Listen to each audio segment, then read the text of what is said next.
Hello, Idaho. Welcome to this week's update from the Idaho Farm Bureau Federation with this Capital Minute, where we bring you the latest from the state legislature and its impact on agriculture.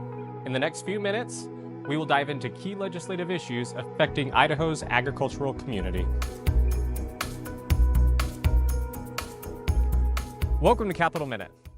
I'm Dexton Lake, and the Idaho legislature has adjourned sine die. Sine die is a Latin term meaning without day. This means the first regular session of the 68th Idaho legislature has concluded. Idaho Farm Bureau had notable success this year in the State House. Legislation we engaged in that became law includes House Bill 104, which creates a single definition for agricultural buildings across all local jurisdictions, House Bill 148 that creates a mechanism for Idaho citizens who are being sued by the federal government over grazing or water rights to petition the Idaho Constitutional Defense Council for assistance in defending the lawsuit, House Bill 445, which allocates $30 million in ongoing funding for critical water infrastructure projects across Idaho, Senate Bill 1012, which creates an appeals process for producers who don't believe their livestock depredation was graded accurately, Senate Bill 1013 that provides if a nuisance lawsuit is filed against a lawful operation and the producer wins, they can recover attorney's fees. It also sets fines and penalties for filing repeated baseless complaints.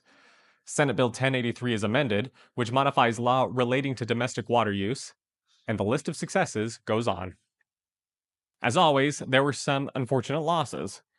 For instance, a bill relating to fences and defining who is responsible for the shared fence between federal land and private property got held in the House. Another bill relating to temporary rules was held in the Senate because they could not concur with the House amendments made in the 11th hour of the session. You can read about that and more in the Week 13 Capitol Reflections newsletter. However, it cannot be disputed that Idaho Farm Bureau had an incredibly successful year. It has been a rambunctious and sometimes contentious session. However, many good things have been accomplished during the session, most of which you have learned about each week here with Capital Minute or in the Capital Reflections newsletter. You can find all of this year's articles, as well as past years, at idahofb.org.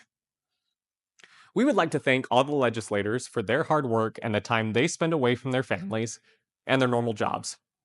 It is a huge sacrifice for every one of them to be here representing their constituents. We appreciate those who work so hard to protect the rights and liberties of Idaho citizens. We also appreciate working with each of them, and we look forward to making further progress in the future.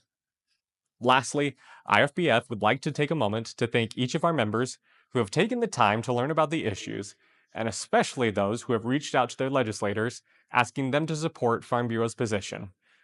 Nothing is more effective than when our members talk to their legislators and let them know how bills will affect them on their farming and ranching operations. Until next year, thanks for tuning in.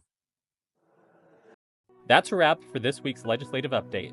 You can learn more about the issues IFBF is engaged in by subscribing to the Capital Reflections newsletter at idahofb.org. Remember, staying informed and engaged is key to advocating for Idaho agriculture. You've tuned in to Capital Minute with the Idaho Farm Bureau Federation, the voice of Idaho agriculture.